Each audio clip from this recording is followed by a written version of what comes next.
read all scheme-related documents carefully.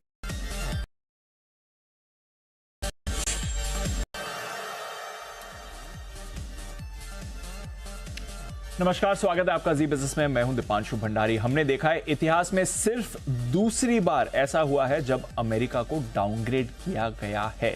Fitch rating ने America की economy को AAA से डाउनग्रेड करके AA पॉजिटिव किया है। आखिरी बार जब अमेरिका डाउनग्रेड हुआ था तो 12 साल पहले था, 2011 में, जब S&P ने ऐसा एक्शन लिया था।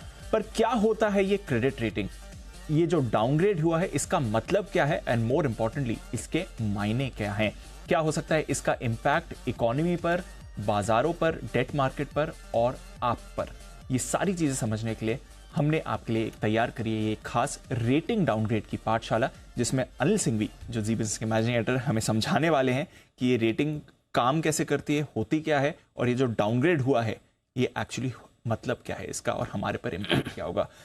बहुत सारी चीजें समझनी सर, ये बिल्कुल दीप। और कई बार क्या होता है कि कई सारी चीजें हम रोज बोलते हैं, बात करते हैं, मोटा मोटी अंदाजा भी होता है कि ये क्या चीज़ है, लेकिन जब कोई एक बड़ा डेवलपमेंट होता है तो हमें पता चलता है अरे इसकी डिटेल में जाना चाहिए और समझना चाहिए। बिल्कुल। ये आज हमने सोचा है कि पूरी क्रेडिट रेटिंग का क्या सिस्टम होता है। कंपनियों की अलग तरीके से होती है, देश की अलग तरीके से होती है। तो आज चूंकि अमेरिका की क्रेडिट रेटिंग घटने की जो बात है उसके बेसिस पे हम बताएंगे कि किसी भी देश की क्रेडिट रेटिंग कैसे बनती है, उसके कम ज़्यादा होने का क्या असर होता है। तो ये आज हम बताने वाले हैं। तो सबसे पहले मैं शुरुआत इसी चीज़ से करता हूँ कि क्रेडिट रेटिंग है क्या, होती क्या है। बिल्कुल सर। ये एक सर्टिफिकेट है एक तरह से। अच्छा, ठीक है। सर्टिफिकेट कौन देता है? कोई ऑर्गेनाइजेशन आपको सर्टिफिकेट देता है कि आप क्या है, कैसे हैं, एक पर्टिकुलर चीज़ को लेकर। क्रेडिट रेटिंग देने वाली कंपनियां एक तरह से एक ऑर्गेनाइजेशन है। ओके। और वो सर्टिफिकेट देती है किसी भी देश को। या देश की क्रेडिट रेटिंग की बात करें, कंपनियों की भी होती है, हम देश की बात करें, उस देश को एक वो सर्टिफिकेट देती है। सर्टिफिकेट किस बात की देती है? उनकी फाइनेंशियल सेहत का। आपकी फाइनेंशियल हेल्थ कैसी है, इस बात का सर्टिफिकेशन देती है। और ये सर्टिफिकेशन देने का एक तरीका है। तरीका क्या है कि वो एक रेटिंग देती है। तो पहली चीज़ तो ये कि पूंजी जुटाने के लिए देश और कंपनियां क्रेडिट रेटिंग एजेंसी के पास जाती है। उनको एजेंसी बोलते हैं, ऑर्गेनाइजेशन है, लेकिन उन एजेंसीज के पास जाती है और उनको बोलते हैं कि हमें रेटिंग चाहिए। वो बोलेंगे रेटिंग किस चीज़ पे चाहिए? बोला हम कोई भी पैसा उगा रहे हैं। पैसा किस तरह से? या तो बॉन्ड्स हो सकता है, या फिर आपके डिबेंचर्स इशू कर सकते हैं, या बैंक से आप लोन ले रहे हैं, किसी इंस्टीट्यूशन से लोन ले रहे हैं। तो जो भी आप उधार ले रहे हैं उसके बेसिस पे आप उसके लिए आपको एक रेटिंग चाहिए। और रेटिंग कैसे दी जाती है? आपकी फाइनेंशियल सेहत के हिसाब से। फॉर एग्जांपल, अमेरिका रेटिंग ले रहा है तो अमेरिका की फाइनेंशियल सेहत कैसी है, हिंदुस्तान ले रहा है तो उनकी कैसी है। तो जिसकी रेटिंग जो भी दी जाती है उसके बेसिस पे ये समझ में आता है कि इसको लेकर रिस्क कितनी है, जोखिम कितना है। ठीक है। तो जो भी कर्ज ले रहा है उसकी रेटिंग ये बताती है कि कर्ज लेने वाले के साथ रिस्क कितनी है। अब कैसे? जिसकी ज़्यादा रेटिंग होगी वो उतना फाइनेंशियली मजबूत, और जिसकी कम रेटिंग होगी वो उतना फाइनेंशियली कमज़ोर। सिंपल। तो बढ़िया रेटिंग मतलब स्ट्रॉन्ग है भाई, आदमी मजबूत है, और कम रेटिंग मतलब कमजोर है। समझ के चलिए। अच्छा, रेटिंग दी जाती है तो फिर अलग अलग लेवल की होती है। बिल्कुल। तो किस तरह के लेवल्स पर रेटिंग दी जाती है? देखिए, पहले तो अंतर्राष्ट्रीय बाजारों में जहां आमतौर पर 3 सबसे बड़ी रेटिंग देने वाली कंपनियां हैं, S&P, फिच, मूडीज। राइट। इन 3 के नाम प्रोमिनेंट है। और भी हैं, बहुत सारे हैं, ऐसा नहीं कि ये 3 ही है, और भी हैं, लेकिन 3 ज्यादा रेस्पेक्टेड, वेल नोन नाम है। अब ये जो रेटिंग देते हैं, रेटिंग सबसे बेस्ट रेटिंग होती है AAA। हाँ, बेस्ट। AAA से बढ़िया कुछ नहीं। और सबसे रेटिंग होती है कमजोर वाली D मतलब सबसे घटिया। राइट। फुल फॉर्म बताऊं D का? डिफॉल्ट। अच्छा, सीधा वही है, मतलब डूब ही गया ना। हाँ। ये D जिसको दे जाए मतलब ये तो आपका पैसा डूबा हुआ समझो। राइट। तो ये रेटिंग की आपकी पूरी है। लेकिन आजकल क्या हुआ कि रेटिंग के साथ साथ एक अलग चीज और आती है, आउटलुक। भाई रेटिंग एक ही है कि जैसे सपोज किसी की रेटिंग AAA है या AA है या AA+ है, AA रेटिंग है, AA के बाद आउटलुक। हाँ। तो रेटिंग एजेंसी साथ में आउटलुक भी बताती है, आउटलुक पॉजिटिव है, स्टेबल है या नेगेटिव है। इसका मतलब है कि अगला एक्शन जो रेटिंग एजेंसी का होगा उस आउटलुक की तरफ हो सकता है। जैसे AAA रेटिंग अमेरिका की चल रही है और फिच ने कहा कि मेरा आउटलुक नेगेटिव है, तो अगर आप सुधरे नहीं भाई साहब तो आपकी रेटिंग कभी भी डाउनग्रेड हो सकती है। तो आउटलुक की तरफ आपको उसको सुधारने के लिए काम करना है। नहीं सुधरे तो रेटिंग डाउनग्रेड होने के चांस है। अगर मेरी रेटिंग AA है और आउटलुक पॉजिटिव है, फिर मैंने थोड़ा और अच्छा काम किया तो मेरी रेटिंग बढ़ भी सकती है। तो आउटलुक का भी एक इंपॉर्टेंस है, लेकिन अल्टीमेटली रेटिंग बढ़ना घटना ज्यादा इंपॉर्टेंट। ठीक है। तो अब हम देशों की अगर बात कर रहे हैं तो किस आधार पर देशों पर क्रेडिट रेटिंग देते भाई देखो, सबसे पहले तो उस देश की इकोनॉमी कैसी कर रही है, मैक्रो इकोनॉमिक फंडामेंटल्स जिसको बोलते हैं कि इकोनॉमी के क्या हालचाल है, जीडीपी ग्रोथ कैसी है ना, टैक्स कलेक्शन वगैरह क्या है, कैसे चल रहे, फिस्कल डेफिसिट जिसको राजकोषीय घाटा कहते हैं, थोड़ा भारी शब्द हो जाएगा, फिस्कल डेफिसिट कैसा है, ठीक है, सरकारी खर्चे कितने हो रहे हैं, कम हो रहे हैं, ज्यादा हो रहे हैं, उधार लेके कर रहे हैं या वाकई में आपके टैक्स कलेक्शन मजबूत है, आपकी कमाई कितने खर्चे हैं, राजस्व यानी कि रेवेन्यू कितना है, व्यय मतलब एक्सपेंडिचर क्या है, रेवेन्यू और एक्सपेंडिचर देखा जाता है सरकार के केस में।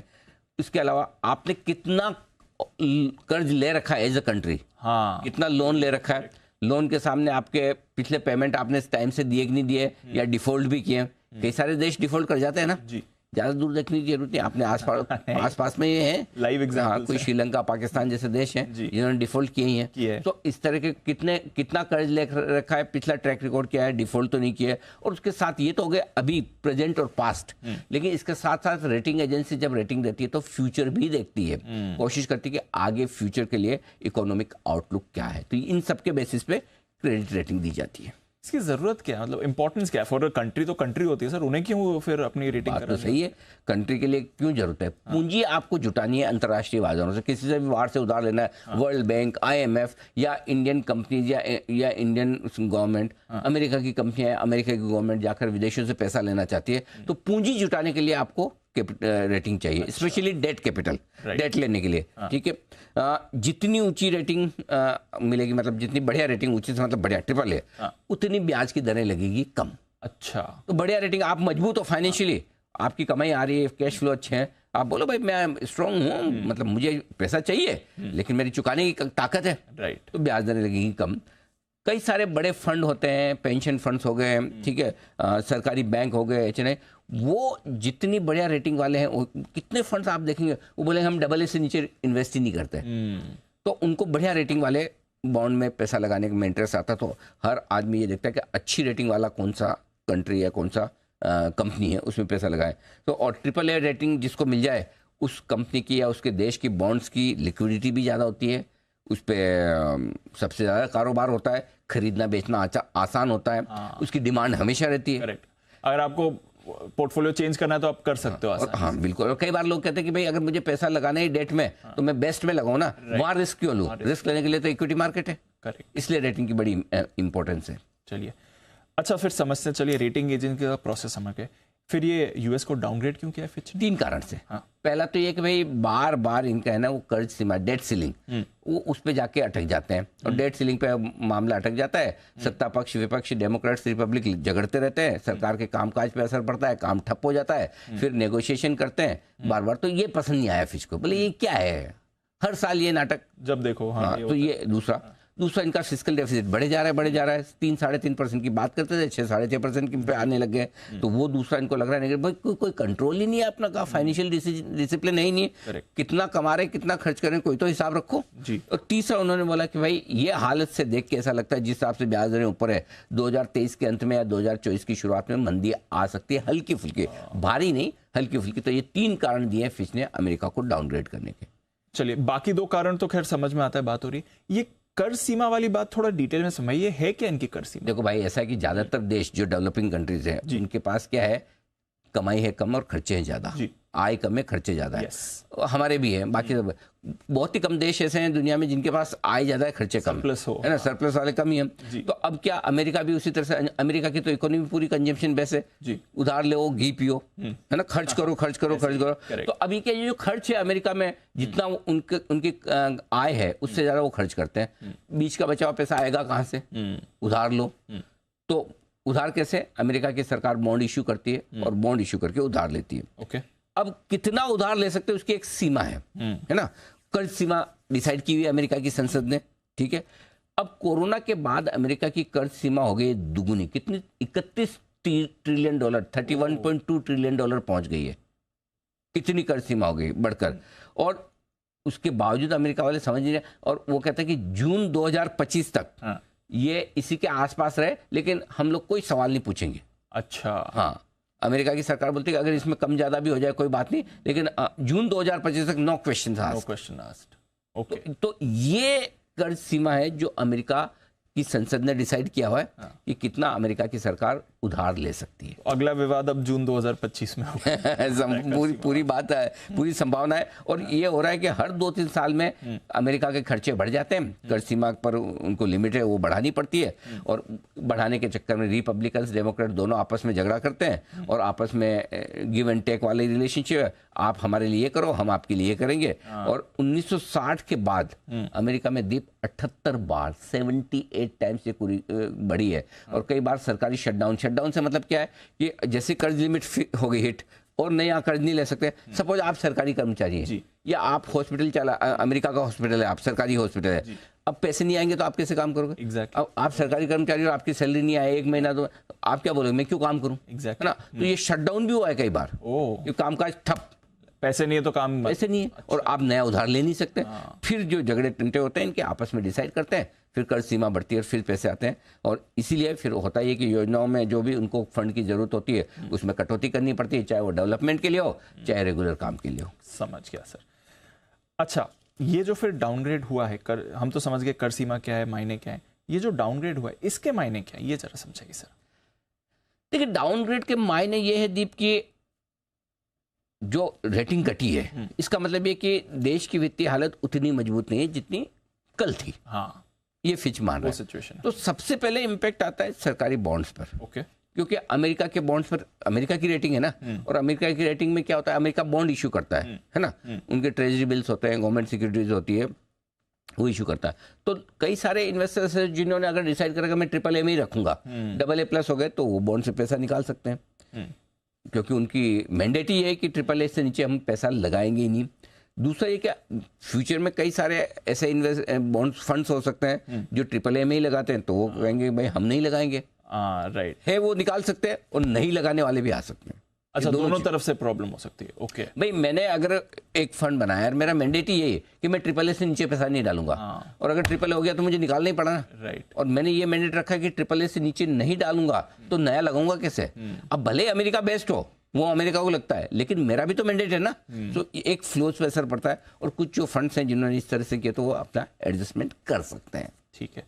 अच्छा, ये तो रहा यूएस का, मतलब इस डाउनग्रेड का यूएस के बाजारों पे, वैसे बाजारों पर क्या असर हो सकता है सर, ये बताइए। यूएस के बाजारों पर दीप असर तो देखिए, कोई अच्छे वाला असर वाली तो चीज है ही नहीं, कि ये कोई अच्छी बात तो है नहीं कि आप खुशी मनाएं कि अच्छा डाउनग्रेड हो गया है, तो नेगेटिव ही है। सबसे बड़ा इम्पैक्ट जो पड़ता है आपकी फाइनेंशियल क्रेडिबिलिटी पर, आपकी वो इज्जत पर, है ना, कि आप वो मतलब फाइनेंशियली उतने ताकतवर नहीं है। तो पहली चीज तो अमेरिका की वित्तीय साख जो है दुनिया भर में, उस पर असर पड़ता है। दूसरा असर ज्यादा पड़ता है फिक्स इनकम मार्केट पर, डेट मार्केट पर। आपने देखा भी कि बॉन्ड यील्ड्स बढ़ना शुरू हो गए, तो इसका मतलब ये कि आपको महंगा कर्ज लेना पड़ेगा, अपने कर्ज पर ज्यादा ब्याज देना पड़ेगा, तो डेट मार्केट पर असर ज्यादा होता है। इक्विटी मार्केट पर भी पड़ता है सर, सीमित पड़ता है, थोड़ा पड़ता है, कम पड़ता है, लेकिन पड़ता वहां पर भी है। और कुछ फंड्स ऐसे हैं जो अपने इन्वेस्टमेंट्स डेट और इक्विटी में वो एडजस्ट करते हैं, तो उससे असर आता है। बट ज्यादा असर आपका डेट मार्केट पर पड़ता है, इक्विटी मार्केट पर भी सीमित असर पड़ता है। अच्छा, तो इक्विटी मार्केट पर असर पड़ता है, बट उतना नहीं जितना डेट मार्केट में। डेट पे ज्यादा पड़ता है, क्योंकि सीधा रेटिंग डाउनग्रेड मतलब रेटिंग लीड डेट के लिए जाती है, इक्विटी के लिए नहीं। समझ गया सर।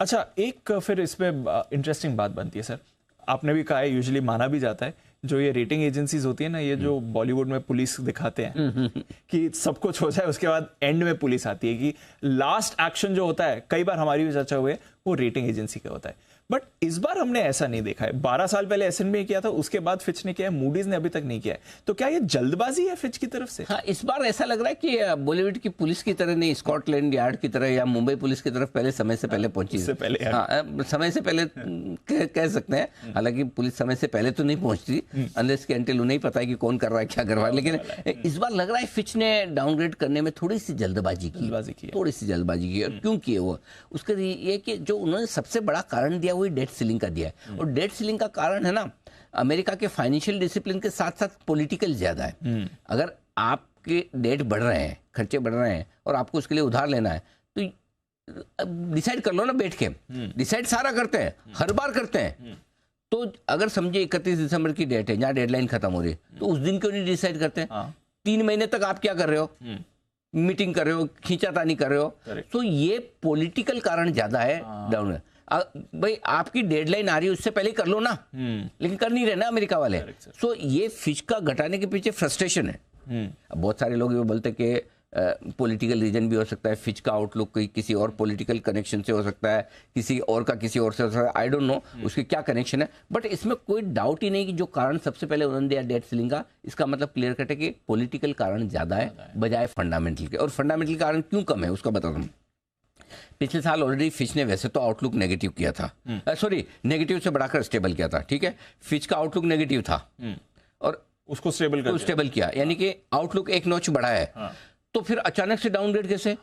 डाउनग्रेड करने के पहले आप ये तो बोलते कि आउटलुक मेरा फिर से नेगेटिव हो गया। करेक्ट भाई ये ऐसा है ना कि आपको टर्न लेना है, करेक्ट सर, तो अचानक ऐसे ही टर्न ले लोगे? इंडिकेटर तो दोगे ना। करेक्ट। या तो अचानक से चीज बहुत ज्यादा खराब हो जाए। तो ऐसा कौन सा डेट सीलिंग का संकट अभी आया है? डेट सीलिंग का संकट तो आके चला भी गया। करेक्ट। ऐसा भी नहीं कि डेट सीलिंग क्लियर नहीं हुई हो और उस समय घटाई हो तो समझ में आता। राइट। तो ये सब क्लियर होने के बाद घटाया, बिना इंडिकेटर दिए टर्न मार दिया आपने। तो इसका मतलब क्लियर है कि आपने आउटलुक नेगेटिव से स्टेबल किया और फिर घटाया, तो मामला ठीक नहीं है, जल्दबाजी है। दूसरा, यूएस की जीडीपी मजबूत आ रही है 2.4%, उम्मीद से ज्यादा। फंडामेंटल्स उतने खराब है नहीं, कंपनियों की कमाई फर्स्ट क्लास आ रही है। अनएम्प्लॉयमेंट, बेरोजगारी, जो अमेरिका में सबसे महत्वपूर्ण आंकड़ा देखा जाता है, बेरोजगारी रिकॉर्ड निचले लेवल पर है, लोगों को नौकरियां हैं, तो फिर क्या खराब है भी नहीं। 2008 का फाइनेंशियल क्राइसिस इतना बड़ा हुआ था लेमन का, तब डाउनग्रेड नहीं हुआ, तो अब क्यों? एसएनपी ने 12 साल पहले किया था 2011 में, और तब से न मूडीज ने किया न फिच ने, अभी क्यों? ठीक है। और अमेरिका की ट्रेजरी लोग अभी भी सबसे ज्यादा सेफ मानते हैं, तब भी आप डाउनग्रेड कर रहे हो। तो इस बार पक्का है फिच ने मतलब समय से एक्शन नहीं लिया या जल्दी नहीं लिया, जल्दबाजी में लिया। जल्दी एक्शन लेने में और जल्दबाजी में फर्क है। ये मामला जल्दबाजी का हो गया, और इसीलिए आप देखें ना मार्केट का रिएक्शन जो है बहुत ही लिमिटेड, नहीं के बराबर है, नहीं के बराबर। इनफैक्ट इसी पर पूछना था, पिछली बार हुआ था, अब तो हमारे पास एक ही दिन रेफरेंस का है, बट पिछली बार हुआ था तब मार्केट का रिएक्शन कैसा था अमेरिका? जिस दिन हुआ था उस दिन तो 5.5% घटे था अमेरिका के बाजार, और ऐसा लाइफ में पहली बार हुआ कि डाउनग्रेड हुआ। अमेरिका AAA से AA+ रह गया। तो उस समय सबको लगा कि अरे ये क्या हो गया, पहाड़ टूट गया, अमेरिका की इकोनॉमी अगर मजबूत नहीं रही तो दुनिया का क्या होगा। फिर अमेरिका वालों ने दुनिया को समझाया, देखो भाई ऐसा है, हम AAA थे, हम AAA हैं और हम रहेंगे, और अगर हम AAA नहीं है तो AA+ ही सबसे बेस्ट रेटिंग है, हमसे बढ़िया कोई नहीं है। और जब मार्केट को ये समझ में आया तो पहले दिन 5.5% घटे, एक महीने में 4.5% बढ़ गए, ठीक है। 3 महीने में 13%, 6 महीने में 19%, 1 साल में 22% और 2 साल में 43% के रिटर्न आए। अब सोचो रेटिंग डाउनग्रेड होती है तब तो मामला खराब होता है ना, लेकिन अमेरिका के बाजार जो दौड़े हो पूछिए मत, तो बड़ी तेजी हुई डाउन में। और नेस्डेक भी कमोबेश ऐसे था, नेस्डेक घटा 7%, ठीक है। फिर 3 महीने में 16% बढ़ गया, 6 महीने में 24%, साल भर में 28% और 2 साल में 55% की तेजी हुई है। सो अमेरिका ने ये S&P के डाउनग्रेड के बाद ये समझा दिया कि कोई बहुत डरने घबराने की जरूरत नहीं है, अगर रेटिंग हमारी AA+ है तो हम ही बेस्ट हैं।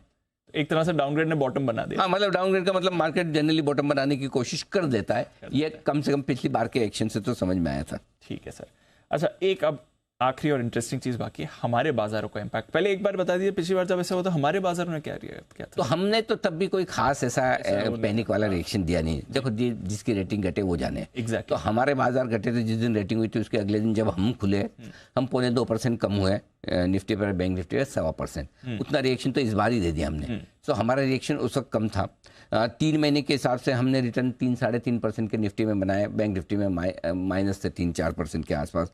6 महीने में हमारे रिटर्न 5% बने, साल भर में भी हमारे रिटर्न कोई खास बने नहीं, 3-4%, और 2 साल में भी हमने रिटर्न 9% बनाए निफ्टी पर, बैंक निफ्टी पर। सो हमारे लिए ऑलमोस्ट न हमें उनके गम में भागीदार बनना है, न खुशी में डांस करना है। कि जब उनके मार्केट बढ़ रहे थे तब भी हम कुछ खास बढ़ नहीं पाए, और जब उनके मार्केट घट रहे थे तो हम घटे नहीं। तो हमारे लिए लिमिटेड इम्पैक्ट है, बहुत ज़्यादा असर हमारे बाजारों पर उनकी रेटिंग डाउनग्रेड का है नहीं। हाँ, बट फिर भी सर, जैसे आप भी कहते हैं, हर सिचुएशन जरूरी नहीं सेम हो, हर बार जरूरी नहीं कि सेम रिएक्शन आए। तो यहाँ से आगे जाने के लिए कोई असर, कुछ इम्पैक्ट या कोई चीज जो ध्यान में रखनी चाहिए? देखो, 2 चीजें दीप। एक तो रेटिंग डाउनग्रेड का असर सीधे सीधे देखें तो रेटिंग किसकी डाउनग्रेड हुई? अमेरिका की। अमेरिका की इकोनॉमी की, हमारी नहीं। तो जो असर पड़ना है उन पर पड़ना, और अगर उनकी इकोनॉमी सुधरेगी तो मार्केट भी वहां के ज्यादा बढ़ेंगे, हमारे कम। लेकिन चूंकि क्या है, हम साथ साथ है, वैसे ही ना दुनिया भर के ग्लोबल मार्केट सब जुड़ गए ना। Yes sir. तो हमारे इक्विटी मार्केट अमेरिका के साथ चलेंगे जरूर।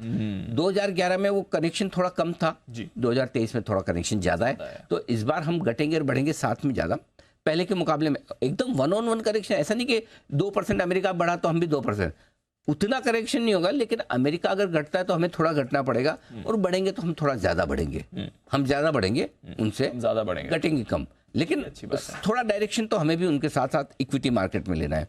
भारतीय बाजारों के लिए अलग से रेटिंग का कोई फर्क पड़ता हो ऐसा बिल्कुल भी नहीं है, ना हमारे बैंकिंग सिस्टम पे है, ना हमारे मार्केट पे है। लिमिटेड असर है, और वो भी इसलिए कि अमेरिका के मार्केट के हिसाब से हमारे यहाँ फ्लोज आते हैं, एफआईज पैसा लगा रहे हैं, निकाल रहे हैं, उसका असर पड़ता है, इतना ही असर है। तो पहली चीज है। दूसरी चीज जो रेटिंग डाउनग्रेड का थोड़ा सा असर पड़ता है वो हमारे करेंसी मार्केट पर पड़ता है। हमारा रुपया थोड़ा कमजोर होता है, ठीक है, और डॉलर थोड़ा मजबूत होता है। और आपने देखा भी डॉलर इंडेक्स थोड़ा मजबूत हुआ है। सो डॉलर इंडेक्स मजबूत होने का असर सारी करेंसी पे पड़ता है, हम पे भी पड़ेगा। इनडायरेक्ट इम्पैक्ट एक हमारा इनडायरेक्ट इम्पैक्ट है थोड़ा, ठीक है। और डॉलर मजबूत होता है तो जो पैसा एफआईज ने इंडिया में लगाया, जब वो निकालते तो उनको नुकसान होता है, तो वो तो है ही है। तीसरा जो है वो है सोने के दाम, गोल्ड के दाम ग्लोबली थोड़े से बढ़ते हैं। वो इसलिए भी बढ़ते हैं कि एक तो डॉलर आपका असर दे रहा है, और दूसरा है कि जनरली अगर कोई नेगेटिव खबरें होती है तो नेगेटिव खबर पर गोल्ड के बढ़ने की टेंडेंसी होती है, तो हल्का फुल्का गोल्ड के दाम बढ़ सकते हैं।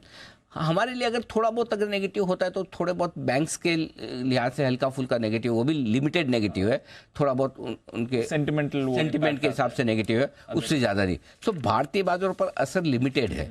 लेकिन ये ग्लोबल इवेंट, जैसे अब इस साल की जब भी हेडलाइंस बनेगी, इस साल की बड़ी ग्लोबल इवेंट्स क्या थी बिजनेस और इकोनॉमी के लिहाज से, तो उस टॉप में से एक ये भी होगा। असर कम होने से आप उसको नज़रअंदाज नहीं कर सकते। असर नहीं होना बाजारों पर, वो कई सारे और फैक्टर हैं।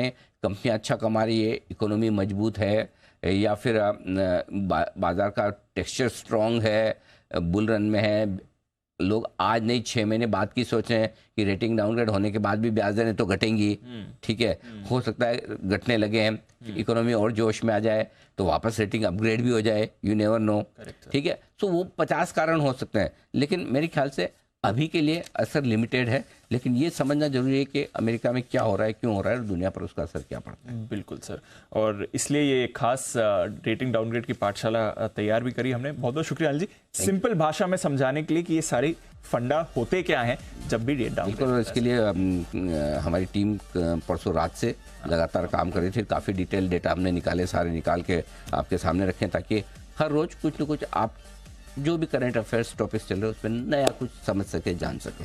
Thank you. टाइमली आ गई पाठशाला, बहुत बहुत शुक्रिया अनिल जी, और आप सबका भी बहुत बहुत शुक्रिया जुड़ने के लिए। आशा है कि इस पाठशाला के जरिए आप इस पूरे प्रोसेस को समझ पाए हों। आपका भी शुक्रिया इस शो में हमारे साथ देने के लिए।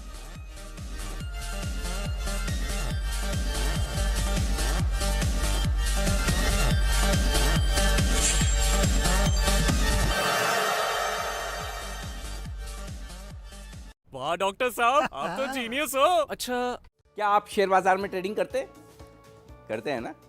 तो रोज सुबह